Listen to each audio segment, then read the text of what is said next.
Sim. E aí? Sim. O que o liberalismo pensa em relação às drogas? Então, porque tem essas coisas que você falou. Tem. Você está incentivando o tráfico, né? Sim. Porque é ilegal e, ao mesmo tempo, tem um pessoal que quer consumir. E aí? Aí é importante pontuar uma coisa. Tem divergências dentro do liberalismo, né? Assim como você tem divergências em várias ideologias, você tem divergências dentro do liberalismo. Então, você pode ser um liberal a favor da liberação de droga, você pode ser um liberal contra a liberação de droga. Tem justificativa filosófica, moralmente, para as duas coisas. Eu, pessoalmente, sigo a linha do Milton Friedman de ser favorável a liberar. Eu acho que você gera um incentivo econômico para que... Acho que o consumo, por exemplo, hoje, qual que é a principal droga? Maconha. Maconha. É socialmente reprovável fumar maconha? Né? Claro que na brincadeira eu até zoo lá o Monark. Falei, Monark, ó, eu até sou a favor de legalizar, mas eu acho que precisa, na hora de legalizar, quando você compra maconha, precisa ter um policial militar que vai lá dar um tapa na sua cara quando você compra. Só pela... Maravilhoso. Maconha? Pá! Pode levar. Pode levar. Okay. É isso, o cara, se somos um sopapo, tudo certo. Eu até zoo, né? Mas assim, de uma maneira geral, né? Todo mundo tem um amigo que fuma maconha. Cara, na comédia, bem. Eu tô na comédia. E tudo bem. Eu falo que 50%. Posso estar exagerando, mas 50% fuma maconha. Cara. Pô, na política também não tá muito distante. Sério? Não. Pô, imagina. Imagina, a política não tá distante também, não. E não são pessoas que fazem coisas erradas fora o que é maconha que hoje em dia... São as duas coisas. Não é uma conduta socialmente reprovável e é altamente lucrativo. Exatamente. Então, vai acontecer. E o que a gente proibindo, a gente só tá dando monopólio pra mão do crime organizado. Essa é a minha visão e é a visão do Milton Friedman. O Milton Friedman até ia além. Ele acreditava que a criação do crack tinha sido resultado da proibição da cocaína. Cara, eu acredito muito nisso. O Milton Friedman defendia que o crack veio como uma solução mais barata pro pobre que queria cheirar cocaína. E acabou gerando essa droga, você criou um incentivo de mercado para essa droga. Aí vem o outro lado, vem uma outra corrente do liberalismo, que é o seguinte. O crack, por exemplo. Se você usa, você perde completamente os sentidos e a capacidade de... Porque a liberdade faz sentido quando você sabe a decisão que você está tomando. Quando você perde o controle da sua decisão, você já não está mais exercendo sua liberdade, porque já não é a sua vontade. Você está sendo... Você está sendo escravo de alguma coisa. De alguma coisa. E aí vem esse outro lado liberal. Deve ser proibido porque de quem defende proibição. Tá. Deve ser proibido por quê? Porque já não é mais liberdade. Já é a criação de um mercado de dependência. Né? A criação de um mercado... E isso você pode usar como argumento para maconha, pode usar como argumento para o álcool, você pode usar para diferentes cassino, para diferentes vícios, né? De, o cara tá... já não tá mais livre, já não tem mais autonomia de vontade. Então, cara, é muito complicado, o Estado deve proibir. Porque o Estado é justamente para... Uma das maneiras digamos assim, o Estado estaria, nesse caso, protegendo o indivíduo de perder a sua própria autonomia de vontade. Né? Que também é uma corrente... Hoje, tem muito liberal, principalmente na internet, né? Eu vejo muito comentando meus vídeos, que acredita que o liberalismo é só o libertarianismo. Que é o quê? Que é realmente o Estado não fazer praticamente nada. Às vezes o cara até se quer existir, né? O cara que é anarquista, anarcocapitalista, né? Quer existir. Mas não. Você tem um liberalismo que defende uma presença maior do Estado, você tem um negócio mais intermediário, você tem dentro do espectro liberal, né? Porque mesmo o liberal que defende mais Estado frente a outro liberal, defende um Estado muito pequeno frente a um desenvolvimentista. Claro. Que defende um Estado muito pequeno frente a um comunista. Né? Então, é tudo uma questão também de referência, né? Do caminho que você está percorrendo. Mas você é só maconha ou as outras... Cara, porque maconha é muito fácil decidir. Pra mim, tá muito fácil. Tem que liberar, ok. Pessoalmente, eu nem fumo, hein? Pessoalmente, eu acho que a gente tinha que liberar a maconha e ver o resultado, né? Esperar, consolidar na sociedade e tal... E aí, vendo o resultado consolidado, tomar decisão sobre as outras drogas. Porque não dá, né, pra liberar tudo de uma vez. Eu acho que tem que dar esse primeiro passo, que já, né, uma mudança grotesca. Porque hoje o problema mesmo é a maconha. Hoje, a principal fonte de financiamento do tráfico é maconha. E até tem um amigo meu que faz uma piada todo ano, né? Parabéns à maconha, né? Parabéns às drogas em 2021, que mais um ano vão ganhar as guerras drogas, né? Que porra, de fato. Então, nunca foi ganha essa guerra. Os Estados Unidos, né? Bilhões e bilhões todos os anos, né? Na maior organização, investimento e segurança pública e tal, e combate ao tráfico, e ainda assim não consegue. Por quê? Não é uma conduta reprovável, mesmo pessoas boas, comuns, não acham, não vão achar um absurdo. Não é como matar uma pessoa, ou roubar uma pessoa, estuprar uma pessoa, que você vai lá denunciar e é reprovável e você quer linchar o cara e você vai cometer uma vingança privada se você não vê o Estado fazendo justiça. Maconha não. Você viu um cara vendendo? Fala, beleza, tem um cara vendendo maconha. E tem um cara comprando? Então, beleza, tem um cara comprando maconha. O cara fumando maconha lá, tá, beleza. Às vezes você pode até não gostar, não gosto, mas não é tipo... Caralho, vamos pegar esse cara que é um assassino. Não, ele é só um maconheiro. Não é, a comunidade do bairro não vai se juntar pra matar o cara, né? Mas com certeza quando você coloca uma posição dessa dentro... Porque aí que tá, aí vem o lance do conservador. E tem esse ponto também. Muita gente vincula o conservadorismo com droga, aborto e casamento gay. Fala, o que é a diferença do liberal pro conservador? É droga, aborto e casamento gay. Não tem nada a ver isso.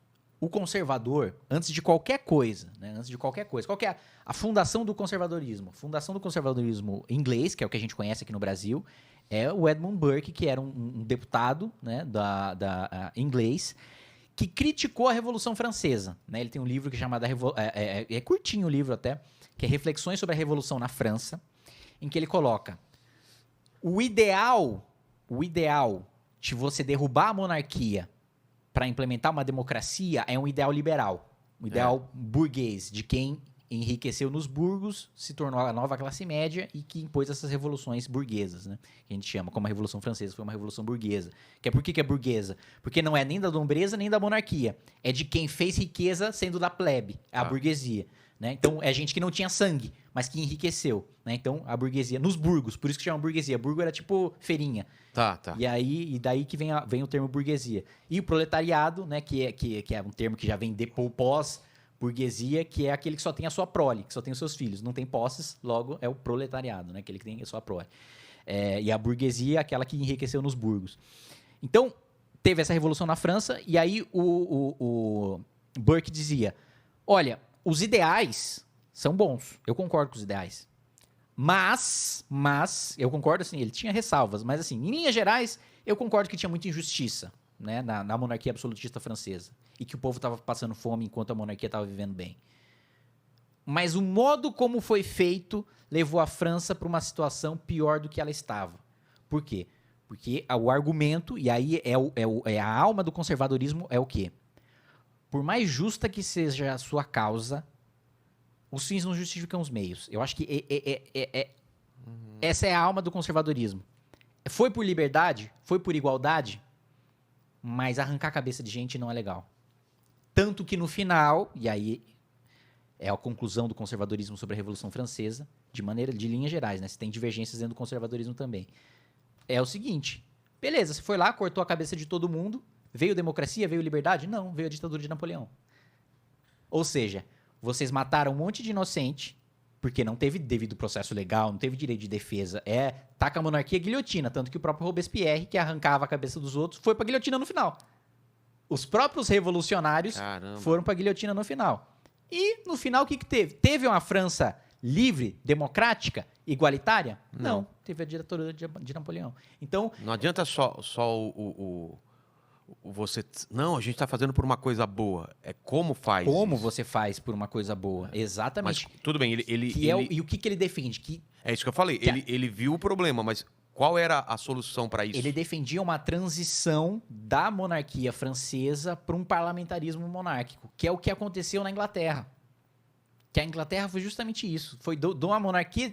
Até hoje a Inglaterra é uma monarquia. Mas é uma monarquia... em que a rainha tem mais um poder diplomático, simbólico. Né? Simbólico, exatamente. E que de fato, né, quem governa é o primeiro-ministro.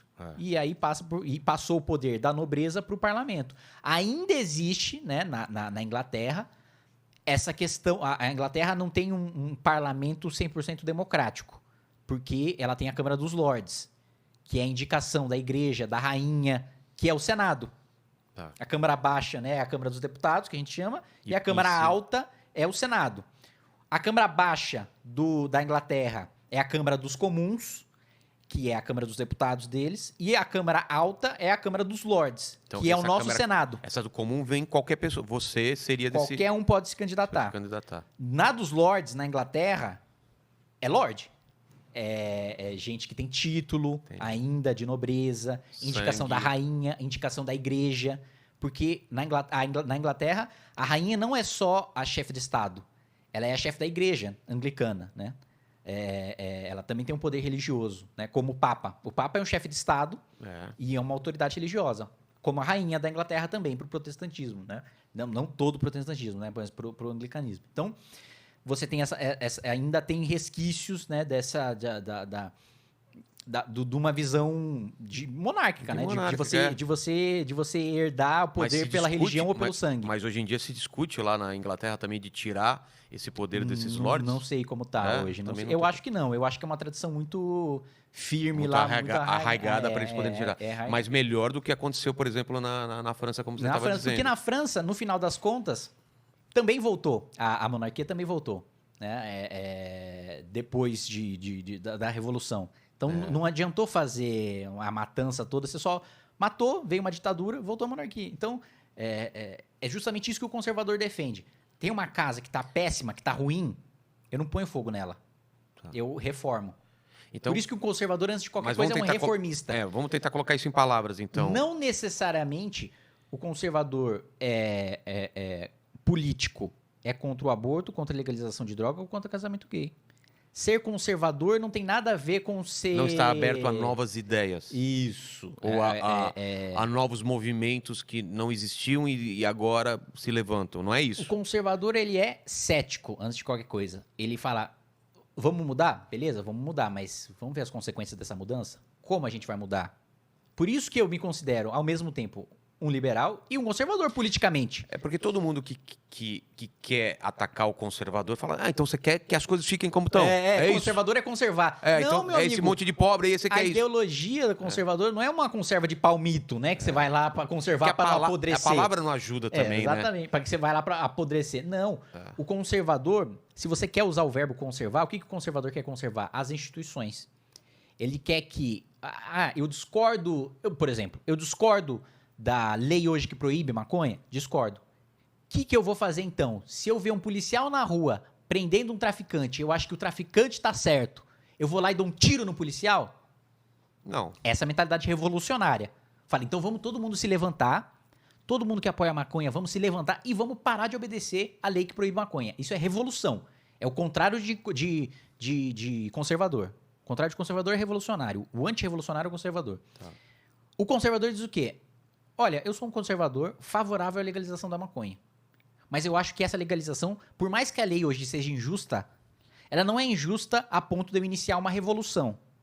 De matar pessoas, de pegar em armas para defender isso. Ou seja, eu não esgotei todas as alternativas antes de chegar nessa coisa da revelação. Ainda tenho várias alternativas dentro da lei. Eu busco eleger um representante para lutar no parlamento ou um presidente da república que tenha essa bandeira. Eu tenho o direito de falar publicamente que eu sou a favor. Exatamente. Não chegou num ponto em que a liberdade está tão restrita que eu preciso lutar violentamente por ela. Como também aconteceu na Venezuela, por exemplo.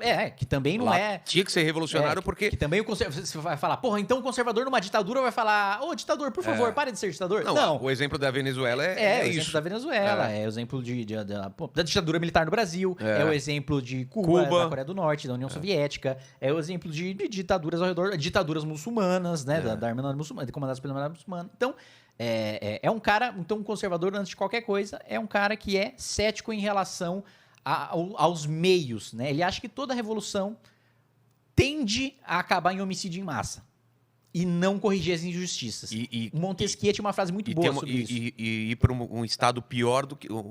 pelo menos inicial, pior do que o anterior. Pior do que o anterior, exatamente. O Montesquieu dizia, do Espírito das Leis, que é uma também das minhas... E esse é mais difícil, tá? Não é que nem o Schopenhauer, não. Esse é um pouco mais pesado de ler.